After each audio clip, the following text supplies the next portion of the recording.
নমস্কার, আমার কলম ১৩৪ থেকে আজকের লেখা ও সময়ে চলে যাওয়া।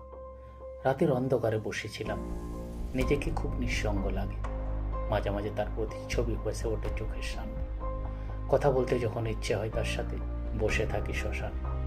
কি নির্মম সত্য, সব কিছুকে বিসর্জন দিয়েও আটকানো গেল না তাকে, কেড়ে নিয়ে গেল মৃত্যু। মনের ভিতর থেকে নিয়তিকে দোষারোপ করলাম, কিন্তু লাভ নেই তাতে, এতটাই সে নিষ্ঠুর। নিয়তির কাজ সে করেছে, তার কাছে সময় কম, কিন্তু যেখানে খালি হয়ে যায় কারো অস্তিত্ব, তাদের কাছে মেনে নেওয়া লাগে খুব নির্মম। যাকে নিয়ে এত ভালোবাসা, স্বপ্ন, দিনরাত খুনসুটি, এক পলকে যেন সব শেষ।